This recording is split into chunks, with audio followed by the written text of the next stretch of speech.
on va dire, on va finir avec notre message sur le discernement.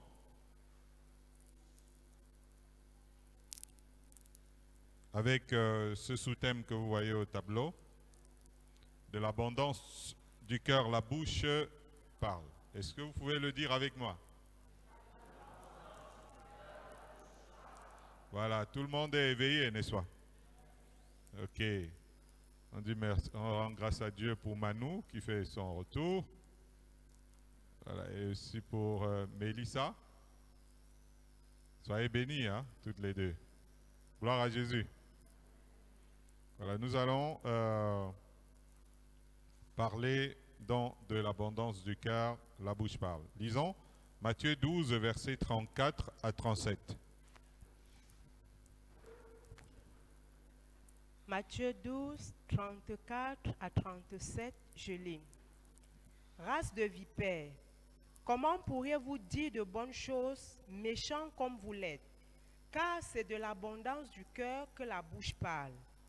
L'homme bon tire de bonnes choses de son bon trésor, et l'homme méchant tire de mauvaises choses de son mauvais trésor. Je vous le dis, au jour du jugement, les hommes rendront compte de toute parole vaine qu'ils auront proférée. Car par tes paroles tu seras justifié, et par tes paroles tu seras condamné. Amen. Amen. De l'abondance du cœur, la bouche parle. Et Jésus va utiliser un terme ici compliqué à entendre, race de vipères. On pourrait dire la postérité du serpent. Et là, tout de suite, ce qui en ressort, c'est la langue de vipère, n'est-ce pas? C'est ce que vous dites souvent. Vous n'êtes pas avec moi alors. Gloire à Dieu. Et la langue de vipère, ce n'est pas seulement dans le cadre du mensonge, mais également dans son sens de serpent séducteur. Comme dans le jardin, il a utilisé une langue qui n'était pas seulement le mensonge, mais c'était une langue de séduction. C'est dit combien par la langue, on arrive à corrompre des personnes qui sont dans le cas de Ève, Candide. Le psalmiste évoque une anecdote du malin. Dans les psaumes, c'est écrit « Tu livres ta bouche au mal, et ta langue est un tissu de tromperie. » Et David, dans un de ses psaumes, un autre, il s'écrie à Dieu éternel, « Délivre-moi des hommes méchants, préserve-moi des hommes violents, qui méditent de mauvais desseins dans leur cœur, et sont toujours prêts à faire la guerre. Ils aiguisent leur langue comme un serpent. Ils ont sous leurs lèvres un venin d'aspic. » Ici, Jésus est en train de parler de l'abondance du cœur. La bouche parle, mais il commence d'abord par parler des vipères, en parlant de la bouche. Gloire à Jésus. Depuis le ciel, Satan a fait usage de la manipulation pour entraîner à son sillage les anges qu'on appelle les anges déchus. Il a utilisé encore sa langue rusée pour séduire l'humanité, Adam et Ève, et leur faire du mal.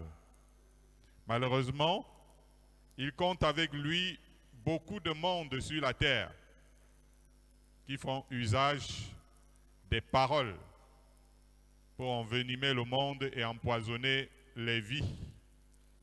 Ces personnes se trouvent également parmi les religieux, puisque Jésus avait ici en face de lui des religieux, les pharisiens, les docteurs de la loi, eux qui avaient l'habitude de s'approcher même de Jean-Baptiste dans le désert, et à qui, lorsque Jean-Baptiste les voit venir, il dit « Race de vipères, qui vous a appris à fuir la colère à venir ?»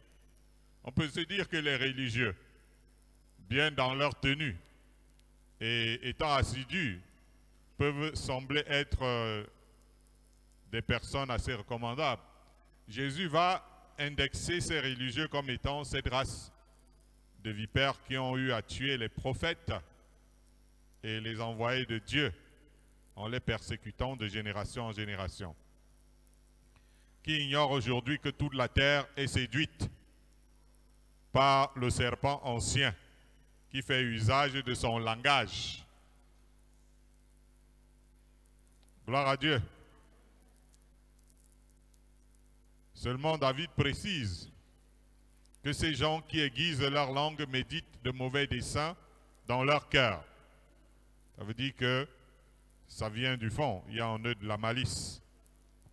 Ça, c'est comme ça que nous introduisons notre communication, notre message du jour, sur de l'abondance du cœur, la bouche parle. Dites au Seigneur, parle-moi. Amen. Disons Matthieu 18, versets 32 à 33. Matthieu 18, 32 à 33. Alors le maître fit appeler ce serviteur et lui dit, « Méchant serviteur, je t'avais remis en entier ta dette, parce que tu m'en avais supplié. Ne devais-tu pas aussi avoir pitié de ton compagnon, comme j'ai eu pitié de toi? » Amen. Amen. Nous connaissons l'histoire du serviteur impitoyable. On va dire que lui, il devait des millions, peut-être même des milliards. On lui a pardonné son maître et il est parti attraper quelqu'un qui lui devait quelques sous. Évidemment, c'est pas Rosine. Je ne sais pas pourquoi ça tombe là. Mais il ne s'agit pas de toi.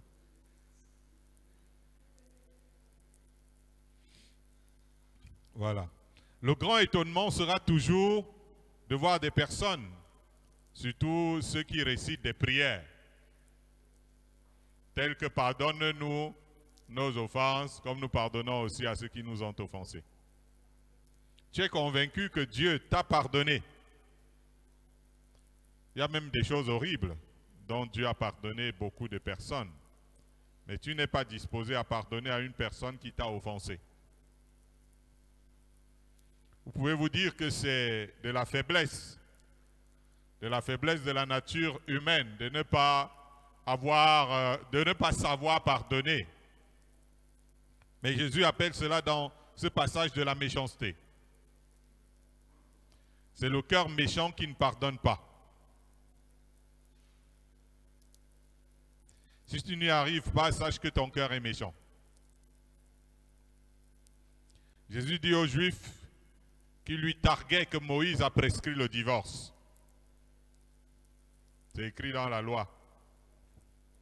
Ça veut dire que si deux personnes ne s'entendent plus, tu fais une lettre de divorce, tu te sépares de ta femme.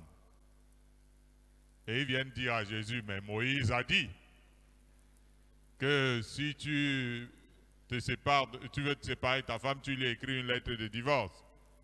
Jésus va leur répondre, c'est à cause de la dureté de vos cœurs que Moïse vous a prescrit de répudier vos femmes. Au commencement, il n'en était pas ainsi. Ça veut dire que dans la pensée première de Dieu, il était question d'amour entre l'homme et la femme. L'amour excuse tout, il pardonne tout, il ceci, etc., tout ce que vous voulez. Mais maintenant, le problème, c'est que la dureté de cœur de l'homme a fait que Dieu écrive la loi du divorce. Ce n'est donc pas par rapport à la nature de Dieu, ce n'est pas par rapport parce que Dieu aime ça, mais c'est à cause de la dureté du cœur. Il y a beaucoup de choses que nous justifions, même socialement. Mais Jésus est catégorique, c'est à cause de la dureté de cœur qu'il y a tant de séparation. Alléluia. Parce que le cœur de charité supporte. Il excuse tout. Dans la société, les gens sont victimes du mauvais traitement de leurs supérieurs. Parce que ces derniers sont méchants. Gloire à Jésus. C'est la méchanceté qui produit le matraquage psychologique. Et ceux qui maltraitent les gens ne savent pas qu'ils seront jugés à cause de leur méchanceté. Ça va se passer comme ça. Aujourd'hui, nous nous sentons libres de vociférer tout ce que nous voulons, mais il ne faut pas que cela expose notre méchanceté. Nous avons choisi d'adorer Dieu, il ne faut pas que cela soit mélangé avec de la malice et de la méchanceté. Beaucoup de gens ont été victimes de la méchanceté, même dans les milieux religieux. Étonnamment. Si nous voulons servir le Seigneur, ce doit être avec pureté et vérité. Amen. Ça doit être avec vérité. Lisons Marc chapitre 7. Nous sommes dans le cadre de ce que nous voulons vous communiquer aujourd'hui. De l'abondance du cœur, la bouche parle. Marc 7, versets 20 à 23. Marc 7, 20 à 23, il est écrit. Il dit encore, ce qui sort de l'homme, c'est ce qui souille l'homme, car c'est du dedans, c'est du cœur des hommes que sortent les mauvaises pensées, les adultères, les impudicités, les meurtres, les vols, les cupidités, les méchancetés, la fraude, le dérèglement, le regard envieux, la calomnie, l'orgueil, la folie. Toutes ces choses mauvaises sortent du dedans et souillent l'homme. Amen. Amen. Jésus dit que c'est de l'abondance du cœur que la bouche parle. C'est aussi du patrimoine du cœur que proviennent les mauvaises pensées, les mauvaises intentions, les convoitises, les cupidités, les méchancetés, l'orgueil, le dérèglement. Et les actes d'adultère, les meurtres, les vols, les fraudes, les calomnies et les choses semblables. Les mauvaises choses que nous voyons dans la société émanent du cœur des hommes. Est-ce que quelqu'un m'entend? Tout ce que nous voyons de mauvais dans la société, ça émane du cœur des hommes. Et ça les souille devant Dieu. Et si ces choses viennent du cœur, cela revient à dire que celui qui ne commet pas l'acte ou qui ne dit mot peut tout autant être souillé. Tant et si bien que ses pensées sont mauvaises. Parce qu'au final, c'est ce qui vient du cœur, même quand ce n'est pas traduit en parole ou en acte. Alléluia. Tu peux donc être tout tranquille, tu dis, bon, moi, je ne pose pas des actes, je ne dis pas certaines paroles, mais c'est ce qui bouillonne dans ton cœur qui montre comment tu es devant Dieu. C'est pour cela que le sage dit dans le livre de Proverbes, il dit, garde ton cœur plus que toute autre chose, car de lui viennent les sources de la vie.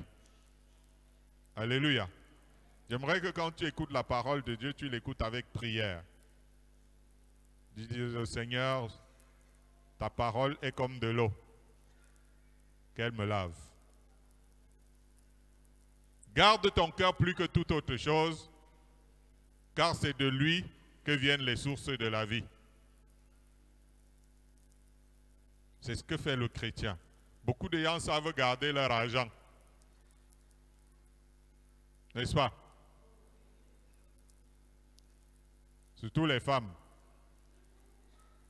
Parce que parfois, la femme sait là où le mari garde l'argent, mais le mari ne sait jamais où.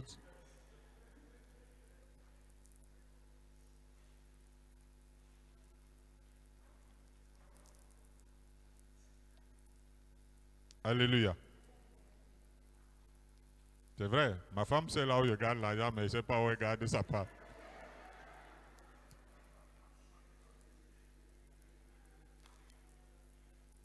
Donc peut-être qu'elle ne cache pas trop, bon, je ne sais pas non plus aller fouiller.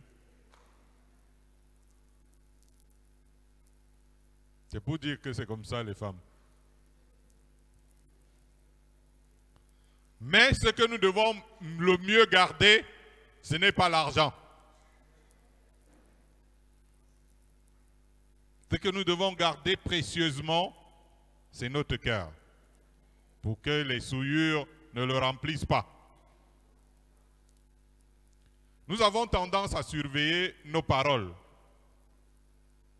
Quand nous sommes devant les gens, à faire attention aux actes que nous posons.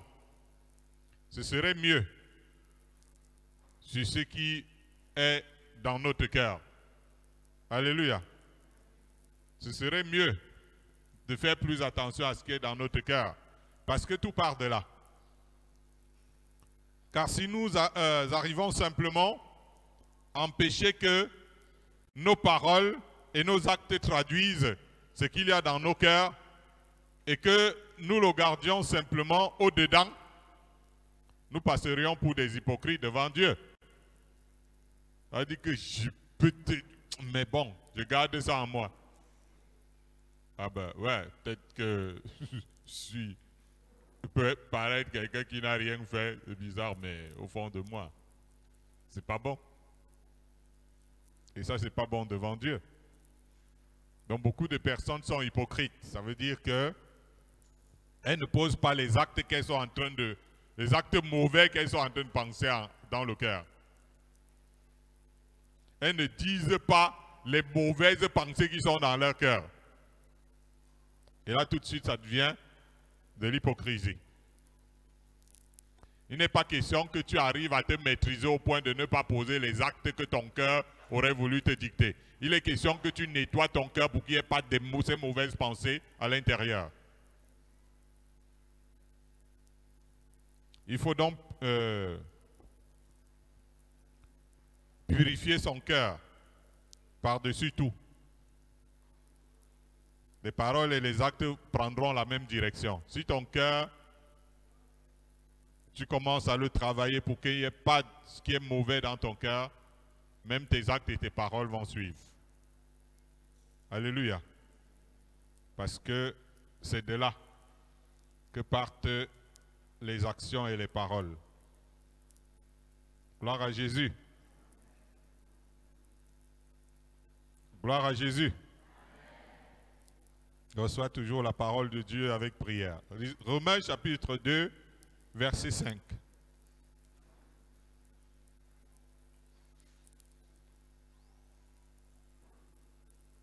Romains 2, verset 5, il est écrit: mais par ton endurcissement et par ton cœur impénitent, tu t'amasses un trésor de colère pour le jour de la colère et de la manifestation du juste jugement de Dieu.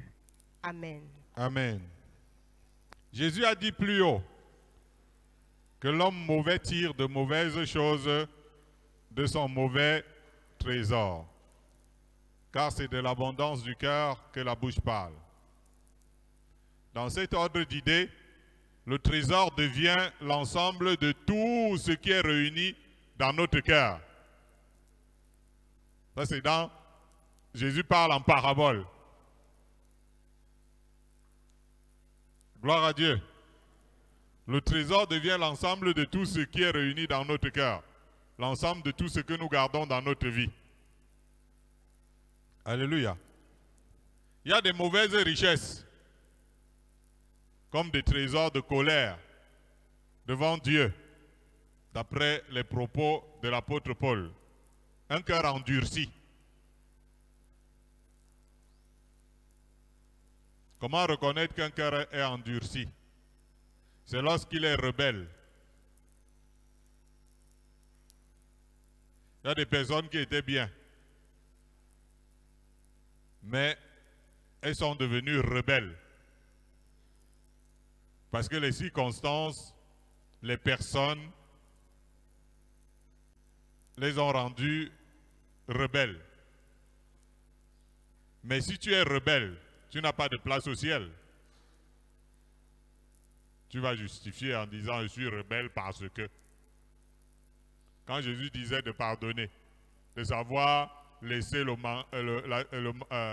manteau à celui qui veut la tunique, c'était pour que ton cœur ne devienne pas un mauvais cœur.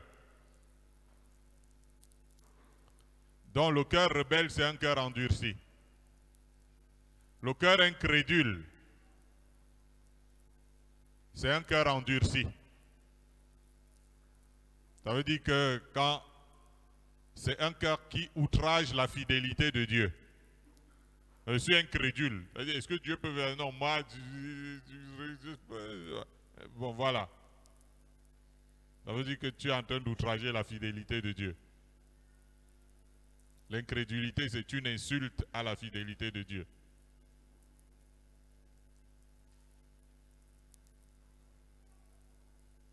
Alléluia. Et ça, ce sont des choses qui n'attirent pas la grâce divine. L'endurcissement entraîne plutôt la colère de Dieu. À force d'accumuler des faux raisonnements contre Dieu, à force d'accumuler des désobéissances caractérisées à la parole et à la volonté du Seigneur, à force d'accumuler des doutes au sujet de la fidélité de Dieu, on s'attire une condamnation certaine. Sans compter le cœur qui ne s'humilie pas devant Dieu. Alléluia. Sans compter le cœur qui ne s'humilie pas devant Dieu. La Bible dit, humiliez-vous sous la puissante main de Dieu. Sans compter le cœur qui refuse de se repentir. Parfois, tu entends quelque chose qui est pour ton bien.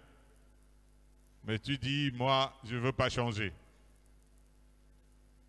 Le cœur qui refuse d'admettre ses erreurs. Ce sont les cœurs endurcis. Alléluia. Le cœur qui refuse de se convertir.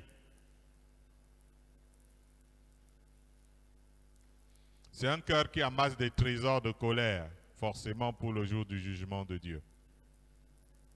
Le cœur de l'homme, et d'ailleurs toute sa personnalité va s'identifier à lui. Alléluia. Votre identité devant Dieu, ce n'est pas votre nom. C'est ce qu'il y a dans votre cœur. Si c'est les méchancetés devant Dieu, vous êtes un méchant. Donc maintenant, devant les hommes, vous vous appelez tel. C'est ça votre identité, mais voilà votre véritable identité, c'est votre cœur. Parce que votre cœur, c'est votre personnalité. C'est qui vous êtes réellement. C'est ça votre vraie identité. Et ça va se traduire par les opinions que vous allez souvent émettre, par les choix que vous allez souvent poser en toute liberté dans votre vie. Parce que vous dites, j'ai le libre arbitre. Mais ça va déterminer votre cœur, votre identité, votre personnalité. Si vous voulez savoir où se trouve le cœur de quelqu'un, observez ses opinions et ses choix. Si vous voulez savoir où se trouve votre cœur, observez vous-même vos propres opinions. Si vous voulez savoir comment est votre cœur, observez vous-même les propres choix que vous faites librement dans votre vie. Gloire à Jésus. Il y a des trucs que quelqu'un fait, bon, ok, puisqu'on m'oblige, je fais. Mais lorsque toi-même tu dois choisir et dire ce que tu penses, voilà toi. Et c'est ça qui doit être nettoyé. Pour que tu puisses au final avoir en toi la pensée de Christ. Vous savez, Dieu disait à son peuple, vos pensées ne sont pas mes pensées. Nous, on se dit que c'est les gens du monde, leurs pensées ne sont pas les pensées de Dieu. Mais les pensées des enfants de Dieu ne sont pas les pensées de Dieu. Ce n'est pas parce que lorsqu'on est enfant de Dieu, moi je pense que, etc. Comme je suis un enfant de Dieu, je pense que c'est la pensée de Dieu. Mais c'est faux.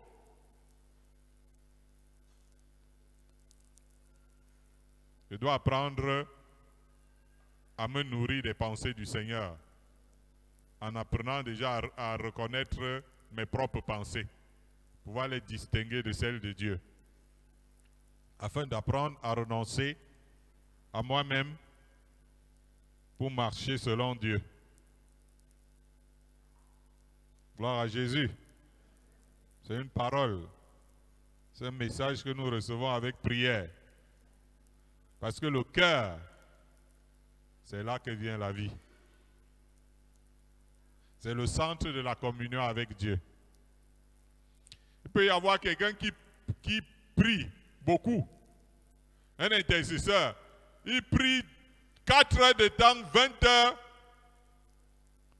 mais avec un mauvais cœur. Cette personne n'est point en communion avec le Seigneur. Il peut y avoir quelqu'un qui n'a pas une grosse vie de prière, mais qui a un cœur pur. Cette personne est en communion avec le Seigneur.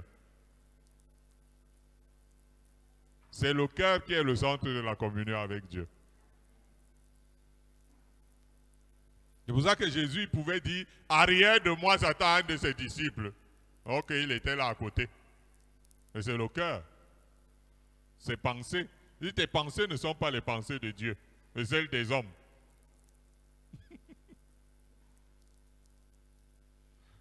Gloire à Jésus. Le cœur, garde-le plus que toute autre chose, parce que c'est de là que viennent les sources de la vie.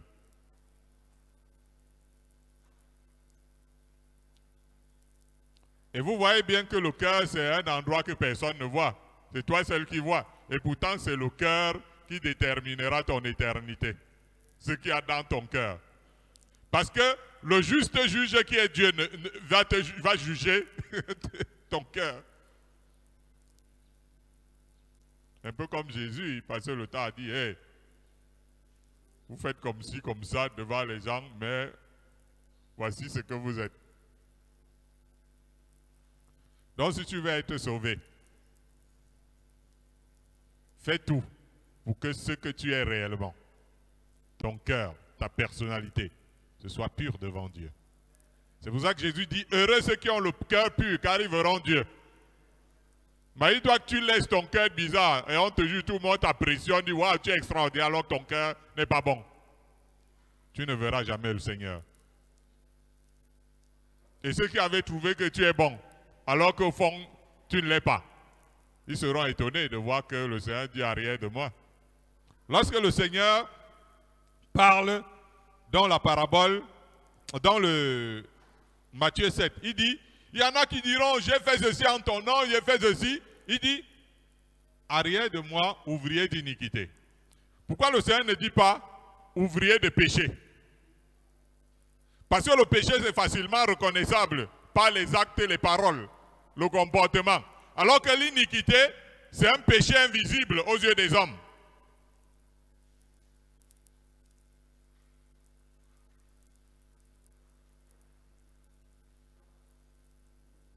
Apprends à corriger ce qui est invisible aux yeux des gens, que les gens ne voient pas.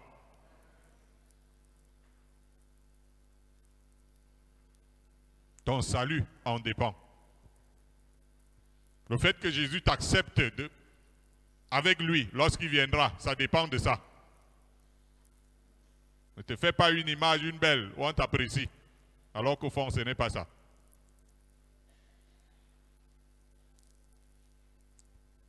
Gloire à Jésus.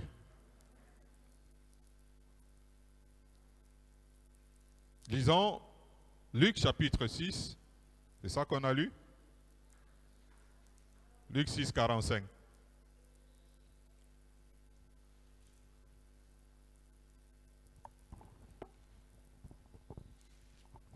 Luc 6, verset 45. L'homme bon tire de bonnes choses du bon trésor de son cœur, et le méchant tire de mauvaises choses de son mauvais trésor, car c'est de l'abondance du cœur que la bouche parle. Amen. Amen. Ce passage est très facile, surtout lorsque nous avons entendu tout ce que nous avons entendu jusqu'ici. Et quand quelqu'un a un bon cœur, cela se voit dans ce qu'il dit, dans ce qu'il déclare, dans ce qu'il conseille. Alléluia. Qu'est-ce que tu dis souvent? Ne parle pas des discours qu'on fait pour que les gens entendent.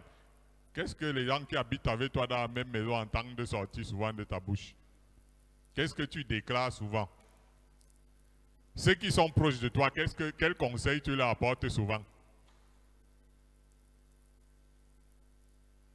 Etc. Ce qui sort souvent ou généralement de la bouche de quelqu'un détermine, même si le dépôt de son cœur est bon ou mauvais. Quelqu'un peut jouer la comédie, mais sous pression, il finira par sortir ce qui est dans son cœur. Quel est le comportement que tu as? Qu'est-ce qui sort quand tu es sous pression? Quand tu es souvent dos au mur, qu'est-ce qui sort souvent?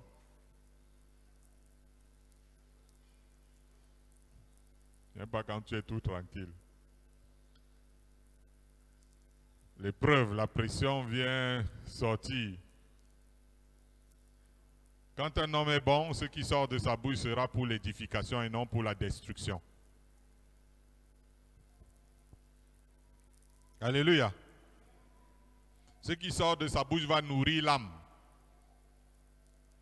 Ça va consoler. Ça va apaiser. Ça va calmer. Et je dis ça face à l'épreuve. Alléluia. Voilà ton enfant qui pleure l'autre enfant. Il y a eu un truc avec l'autre enfant. C'est au jour-là que l'autre enfant va savoir si la maman de l'autre là est une bonne maman ou pas.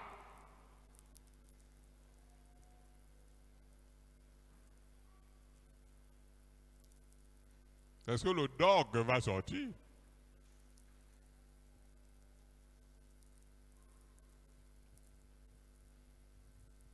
Est-ce que tu es une personne qui apaise les citoyens ou bien il met le feu? Ça, c'est toi. C'est toi là-bas. Quand quelqu'un vient avec les problèmes, tu fais comment? Tu prends son parti pour que ça chauffe davantage ou bien que ce soit comment? Souvent, on va être intéressant, non? Quelqu'un vient te voir, il est dans les problèmes. Il a les soucis avec tel. Qu'est-ce que tu fais? Tu prends son parti, non? Hein? Tu prends son parti pour qu'ensemble, vous soyez tous fâchés contre l'autre et même que tu vois comment il doit bien se défendre contre lui, non? Hein? Parce que tu es une bonne personne, non?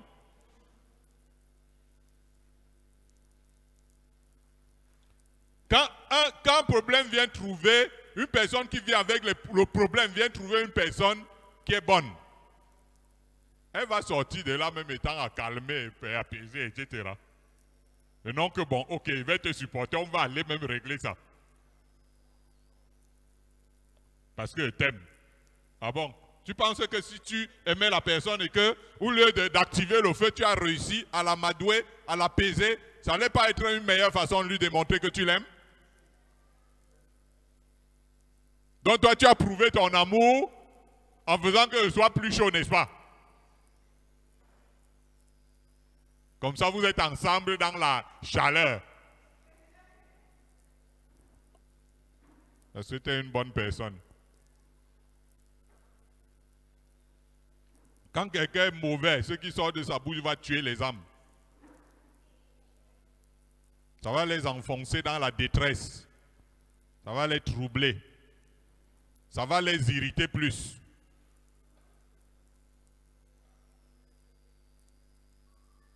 Alléluia. De l'abondance du cœur. Chers amis, lavons.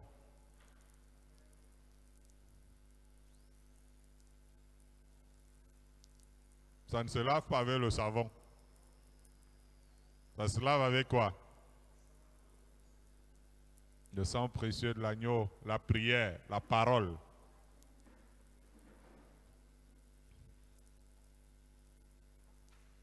N'écoute pas la parole comme un religieux. Écoute la parole avec prière, en disant au Seigneur, me voici. Que quelque chose de bien soit produit en moi. Comme vous aimez aller à l'église, on dit, tu voyageras, tu iras aux États-Unis, tu feras ceci. Oh là, tu. Elle dit, je suis vraiment arrivé au bon endroit. Tu crois que tu es dans un bon endroit? Hein?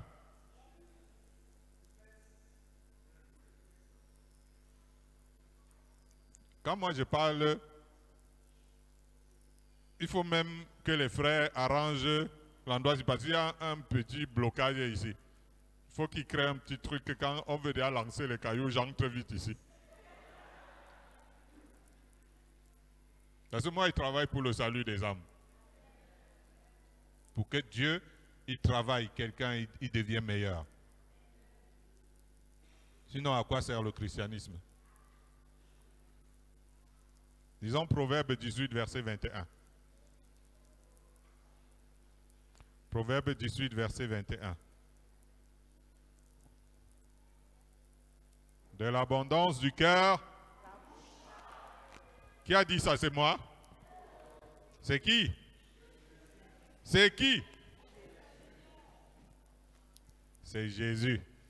Comment c'est dur de sortir? C'est qui? Et ça, vous dansez souvent, on dit c'est qui? Jésus. Proverbe 18, verset 21. Il est écrit, la mort et la vie sont au pouvoir de la langue. Quiconque l'aime en mangera les fruits. Amen. Amen. C'est moi qui parle ici.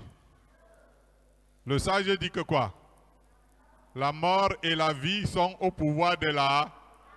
Ça veut dire que la langue apporte la mort, la langue apporte la vie. Et tu savais que tu as un tel pouvoir avec ta langue. Le sage avait rapidement dit cela, avant que Jésus dise que c'est de l'abondance du cœur que la bouche parle. En réalité, face au crime que commet la langue et la bouche, le commanditaire, c'est le cœur. Et quelqu'un a compris? Face au crime que commet la langue et la bouche, le commanditaire, c'est qui? Très souvent, on arrête l'assassin. Et la justice veut qu'on le cuisine pour découvrir celui qui l'a engagé. N'est-ce pas? Généralement, l'exécuteur n'a rien contre la victime. Celui qui en voulait à la victime, c'est celui qui envoie le tueur.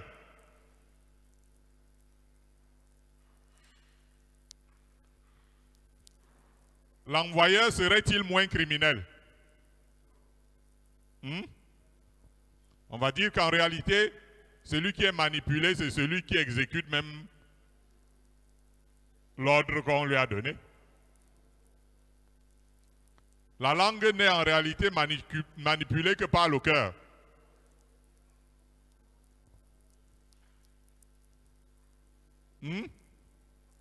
La langue n'est en réalité manipulée que par... Lorsque vous dites à quelqu'un, tu aurais mieux fait de fermer la bouche. Normalement, c'est au cœur que l'on devait s'en prendre. Tu aurais mieux fait de fermer la bouche. Non, c'est plutôt le cœur. Sauf que le commanditaire n'a pas souvent le pouvoir. Vous voyez, non? Le commanditaire n'a pas souvent le pouvoir. C'est pourquoi il se sert du pouvoir de la langue. Jésus pouvait dire, ce n'est pas ce qui entre dans la bouche qui souille l'homme, mais c'est ce qui sort de la bouche, c'est ce qui souille l'homme. C'est pour dire que le muet a de la grâce devant celui qui a la bouche. Quelqu'un a entendu? Hein? Le muet a de la grâce devant celui qui a la bouche. Quand bien même, ils auraient tous envie de vociférer du poison. Sauf que, vous voyez le muet, il a envie de vociférer le poison, mais bon, il n'a pas la bouche.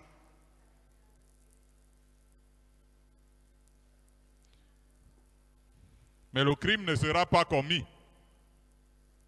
Parce que l'exécuteur ne s'est pas exprimé. Voilà la différence, voilà la grâce du muet. Là, vous allez voir un muet. C'est un gars qui n'insulte jamais. C'est un gars qui ne donne jamais de mauvais conseils. Il dit jamais ce qui est mauvais, etc. Mais c'est parce qu'il ne peut pas parler.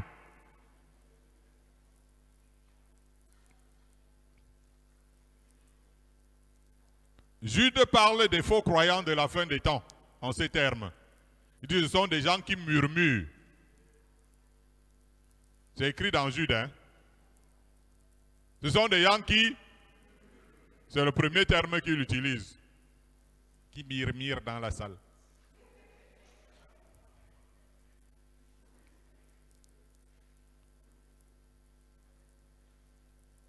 Premier défaut. Ce sont des gens qui murmurent.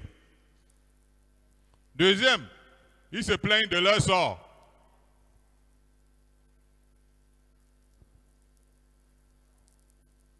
Alléluia. Troisième, ils marchent selon leur convoitise.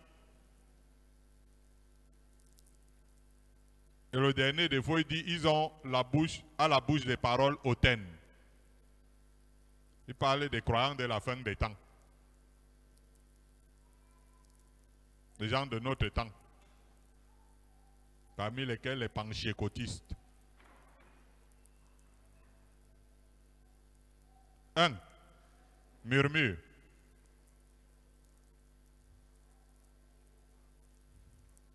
Tu n'en fais pas partie. C'est que c'est super. Tu as déjà franchi un palier dans ta marche avec Dieu.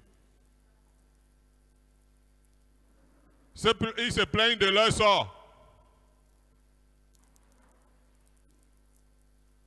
Mais il y a des gens qui ont dit, mais voilà, pasteur, tu dis que toi, tu ne te plains pas. Et si vous savez que le Seigneur m'a mis à l'épreuve dans ma marche avec Dieu, lorsque j'ai rencontré Jésus, il m'a dit, tu vas souffrir. Et directement, ma mère a perdu le travail pour qu'il n'y ait personne. Pareil, les mamans, Dieu dit que il va te faire passer par la souffrance, la mère va gâter. C'est là les moyens, elle va tout gâter pour que tu ne passes pas par les épreuves que Dieu devait. Dieu a d'abord enlevé les moyens. Et toi là, tu vas voir l'Ohaya. N'aime pas les serviteurs qui n'ont pas souffert, parce qu'ils seront des mauvais serviteurs, ils ne comprendront pas la souffrance des autres. Il faut que tu souffres bien. Comme ça, quand quelqu'un va souffrir, tu vas comprendre la souffrance. Et les serviteurs de Dieu qui sont gars, le gars, il a été nourri à la cuillère. Après un jour, il se lève, se maille, il part passer un diplôme et il a ça dans la poche. Quand quelqu'un arrive, ouais, il comprend même pas ce que tu es en train de dire. Ouais, lui, il ne connaît pas la souffrance. C'est pour ça que dit donc, si quelqu'un souffre vraiment, ça veut dire que Jésus commence à te sortir des trucs. Alors il m'a dit tu vas souffrir et il a démontré. Je me suis retrouvé dans les SDF, c'est-à-dire sans domicile fixe, hein, pas ce que vous connaissez, l'autre là.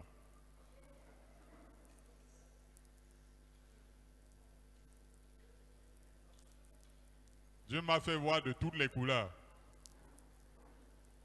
Pendant 14 années. Et les gens venaient me voir avec les problèmes, je priais pour eux. Ah oui. Vous voyez ça? Je priais pour eux. Dieu les bénissait. Quelqu'un vient te dire, tu as prié pour moi, Dieu m'a béni et je suis en train d'aller aux États-Unis. Je dis Amen.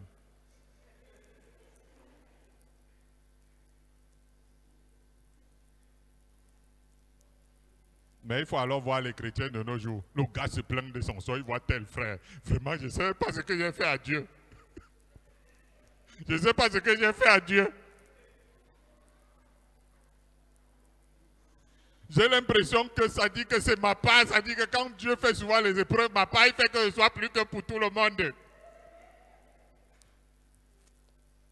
Frère, je suis en train de réaliser petit à petit que je suis le job du 21e siècle. Je suis le job du 21e siècle. Entre Lazare et moi, on est né du même sang. Le pauvre Lazare, la Bible. Ok, c'est bien. Les plaintes. Qu'est-ce que tu vas donc prêcher à celui que tu rencontres dehors? Toi-même, qui est croyant, tu te plains tant.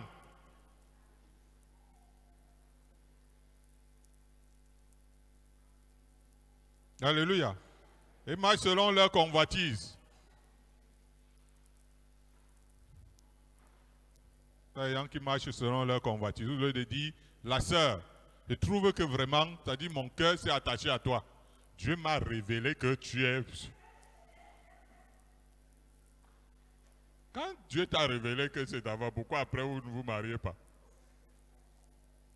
Après Dieu sort une deuxième révélation. La deuxième révélation que Dieu a révélée encore, voilà l'autre que Dieu a encore révélé. Ça ne s'accomplit pas. Après Dieu sort encore une troisième révélation. Et que frère, c'est comment?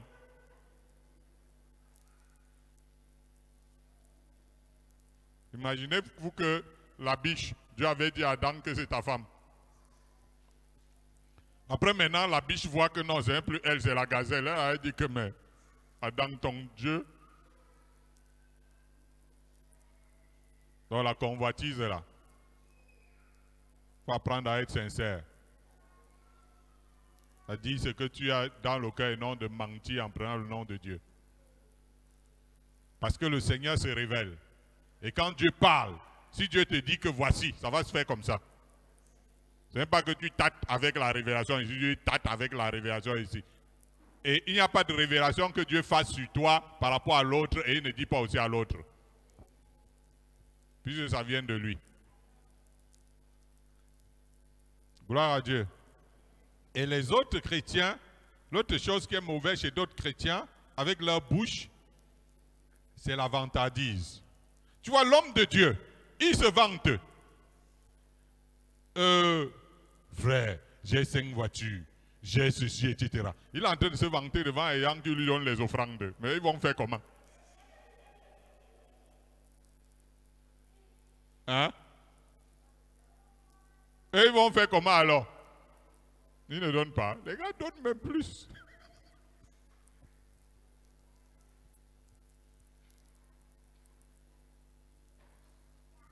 Il faut faire attention à certaines choses. On ne se vante pas devant le pauvre. Je vous dis la vérité. Il y a une attitude qu'il faut avoir lorsque tu es en face de quelqu'un qui n'a pas. Souvent les frères, tu vois, dès qu'ils voient l'autre qui n'a rien, le gars commence à se vanter, il dit vraiment, moi j'ai ceci pour que l'autre l'admire. Non, ça ne se fait pas comme ça, chers amis.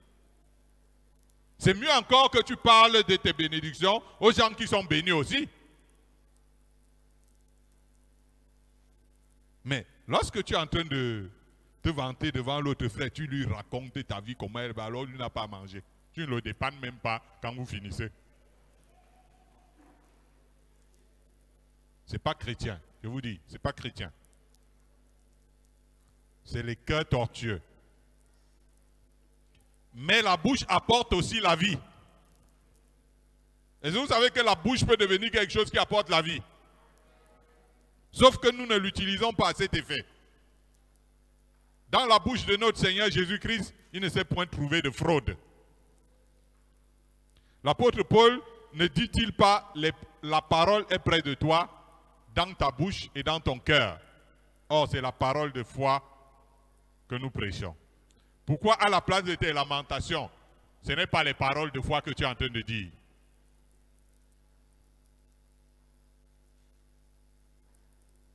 Alléluia. Moi, c'est les paroles de foi qui sont sorties dans ma bouche pendant 14 ans. J'étais avec ma mère. Parfois, on n'a rien. Je suis en train de dire que le Seigneur va nous bénir, fera ceci, etc. Quand sa foi finissait. Sa foi finissait parfois à un niveau. Donc, je dis que non, le Seigneur. Tu dis que mais comment ce monsieur qui n'a rien est toujours en train de dire que moi Dieu, Dieu. Parce que j'ai cru. La Bible dit que la foi est une ferme assurance des choses qu'on espère. Une démonstration de celles qu'on ne voit pas. Donc quand tu n'as pas, qu'est-ce qui se passe? Tu ne parles qu'un langage négatif. La parole de foi peut nous délivrer de bien des maux. Alléluia. Paul demandait aux chrétiens de prier pour lui, afin que quand il ouvre la bouche, que ce soit pour faire connaître le mystère de l'Évangile. À combien plus forte raison ne devons-nous pas prier pour que notre bouche-là arrête de faire le mal, pour édifier les âmes. Nous avons nos efforts personnels à mettre en œuvre. D'après Paul, qui déclare renoncer à toutes ces choses, à la colère, à l'animosité, à la méchanceté, à la calomnie, aux paroles déshonnêtes qui pourraient sortir de votre bouche. Le plus grand ennemi des chrétiens, c'est la calomnie.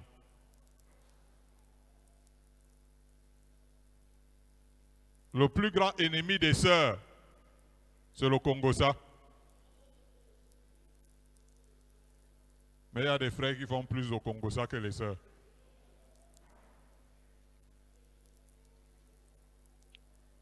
Vous avez remarqué, il y a des frères qui font plus au Congossa que les sœurs.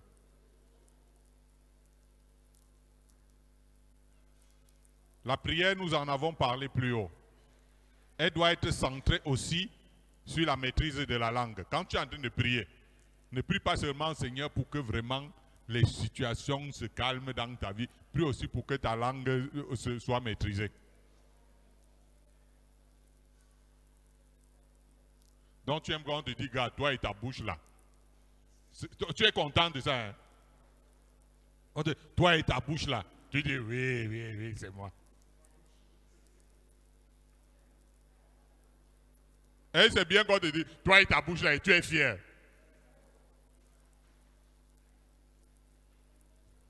Alléluia. Jacques dit que la langue, c'est un petit feu qui peut embraser toute une forêt et peut souiller tout le corps et emporter quelqu'un dans le feu de la géhenne. La langue est pleine de venin mortel. De sorte qu'il y a des personnes qui, par les choses qui sortent de leur bouche, peuvent être confondues avec la race du serpent. N'est-ce pas? Il faut que nous choisissions l'usage de notre bouche. Bouche de bénédiction ou bouche de malheur? Qu'est-ce que tu choisis? Bouche de bénédiction ou bouche de malheur? Je conseille que nous remplissions nos cœurs de la parole de Dieu. Lorsque tu remplis beaucoup ton cœur de la parole de Dieu, tu vas voir que comme il y a plein de paroles de Dieu dans ton cœur, de ta bouche va sortir des choses bénies pour tous les hommes. Alléluia. Lisons une dernière parole, un dernier verset dans la Bible, le verset 4, dans le livre d'Osée 10.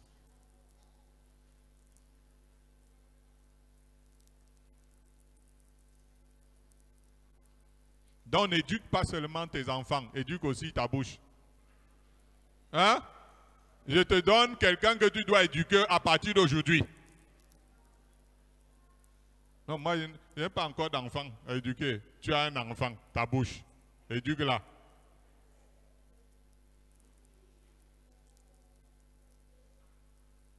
Donc, commencez à mettre la bouche parmi les personnes à éduquer. Osée 10, verset 4. Osée 10, 4. Il prononce des paroles vaines, des serments faux lorsqu'il conclut une alliance. Aussi, le châtiment germera comme une plante vénéneuse dans les sillons des champs. Amen. Gloire à Jésus. Ce que je suis en train de vous dire, c'est amusant, mais c'est ça qui vous permettra de vivre dans votre foyer correctement. Ah, ça dit que si c'est bien éduqué, vous allez voir que votre relation sera bien. C'est ça qui va faire que dans votre relation avec vos amis, avec vos enfants et les parents, les relations église entre les frères et sœurs en Christ, si vous éduquez bien le gars-ci, hein, ou la fille-ci, c'est une fille.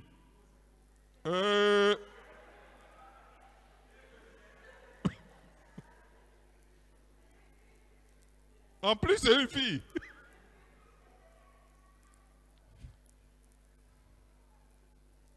Ouais, non? C'est une fille et une femme. La bouche et sa fille. Frère, ne vous vantez pas. Les hommes même sont souvent les chefs Congo, ça. Donc même les hommes éduquent votre fille là.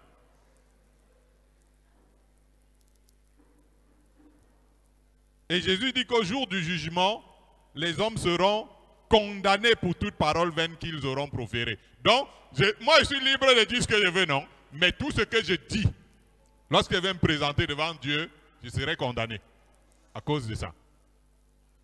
Qui a dit ça? Il dit, au jour du jugement, les hommes seront condamnés pour toute parole vaine qu'ils auront proférée. Oh, tout le monde est libre de dire ce qu'il veut. Et pourtant, parmi les choses qui vont nous condamner au ciel, ce sont justement ce que nous voulons dire, comme nous disons tout ce que nous voulons. Celui qui se prépare à la rencontre avec Dieu doit veiller sur ce qui sort de sa bouche également. Alléluia. Si tu veux bien être jugé devant le trône de Dieu, je l'ai dit, il faut travailler celle-ci. Il y a des déclarations que nous avons l'habitude de faire sans le moindre fondement. Les paroles vaines. Beaucoup de gens se sont habitués aux paroles vaines. C'est-à-dire dire des choses sans fondement. Nous aimons à dire des choses superficielles. Nous produisons des illusions aux gens pour être intéressants. Il y en a qui prennent de faux engagements devant Dieu ou devant les hommes qu'ils ne respectent pas après. Ça devient une parole vaine que tu as proférée. Tout cela apportera des châtiments devant le Tout-Puissant. Jésus a condamné les paroles vaines dans les prières. Il a dit, ne faites pas comme les païens qui s'imaginent qu'à force de paroles, ils seront exaucés. Il ne faut pas parler pour parler dans la prière. Vous voyez, non? Il y a des gens qui parlent pour parler dans la prière. Surtout quand il a sommeil, Seigneur, je te prie que, bon, voilà, je suis là et je ne comprends pas ce qui m'arrive. Bon, je dors.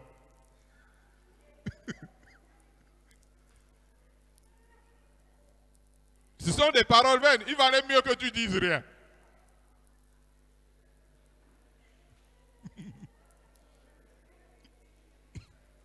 Si vous assistez aux prières souvent de certains frères et sœurs, vous allez être amusant.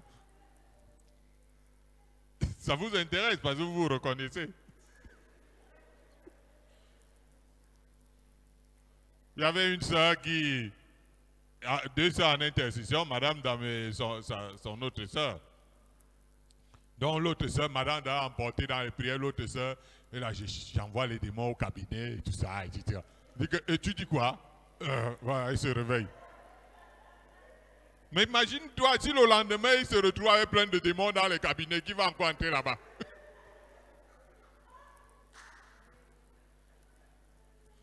Parce que le sommet a déjà pris quelqu'un, ça il envoie ce qu'il a envoyé. Il ne faut pas parler pour parler dans la prière. Ni faire juste des récitations. Il y a des gens qui ont appris aux autres à faire des récitations, ils récitent. Quand ça ne vient pas du cœur, Dieu, ça ne compte pas devant Dieu. Si ça ne vient pas du cœur et si ce n'est pas arrosé de foi, à moins que ce ne soit insufflé par Dieu, c'est une prière inutile. Que dire de ceux qui, comme Job, parce qu'ils traversent des moments éprouvants, se mettent à vociférer n'importe quelle plainte devant Dieu? Est-ce que Dieu a apprécié Job? Hein? Quand Dieu est venu, il a dit à Job, vraiment, tu avais raison de te plaindre, parce que vraiment, quand il voit les souffrances par lesquelles tu passais, je comprends. Donc toi, tu crois que par exemple, tu passes par certaines souffrances, Dieu te comprend. Quand il me plaint, Dieu même comprend. Ah bon? Donc Dieu, quand il est venu, il a dit à Job, j'ai compris, je te comprends bien. Si vous le faites, le Seigneur saura vous reprendre le moment venu. N'en parlons pas de ceux qui racontent des fausses visions. Je ne sais pas quel est ce degré de spiritualité que d'autres sont arrivés, c'est-à-dire que pour être intéressant et pareil pour quelqu'un de, je ne sais pas, vous raconter des fausses visions. Surtout les intercesseurs. Ouais, les champions des fausses visions. On est en train de... Là, vraiment, le Seigneur m'a dit pendant qu'on priait là que Dieu t'a dit quoi? Que tu chantais là. Arrête de mentir.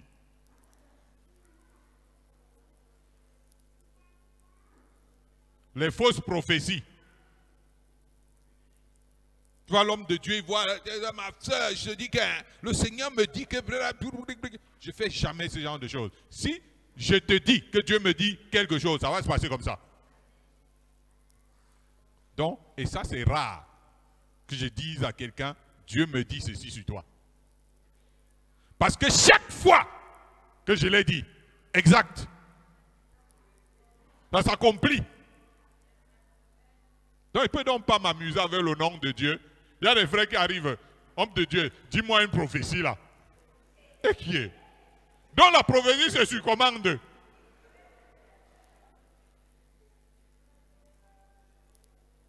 Homme de Dieu prophétise quelque chose sur moi là. Et que mais ça c'est la sorcellerie ou bien c'est comment? Toi-même tu es en train de dire prophétise. Prophétise veut dire parler de la part de Dieu. Alors pourquoi moi je dois prophétiser si Dieu ne me dit pas quelque chose? Tu entends l'autre qui dit non, demain quand tu iras à l'école, ce sera... Tu racontes quoi frère? Homme de Dieu, ferme ta bouche.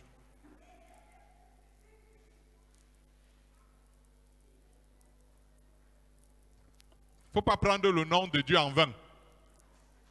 Sinon tu seras châtié le moment venu. Vous allez voir, nous sommes dans une église. Par exemple, ici, il y a peu de personnes. Mais quand vous allez voir, à l'église, on a déjà fait peut-être, il y a déjà, depuis qu'on a commencé l'œuvre de Dieu, depuis 2003, ça fait 22 ans, il y a déjà eu plus de 60 mariages. Sans les prophéties que tu te marieras, etc. Beaucoup de gens ici sont les propriétaires terriens. Ils sont venus à l'église n'étant rien. Ce n'est pas que vous voyagerez, vous aurez des maisons. Qui dit ça? Si vous êtes là où il y a Dieu, il va vous bénir. Pas besoin de raconter boba. Parole vaine. Ce n'est pas en vain que Jacques demande que tout homme soit lent à parler. Et ça, c'est ce que Jacques dit. Hein? Il dit que quoi? Mes frères, que tout homme soit... Mais pourquoi vous, tous les jours, ça sort tout le temps?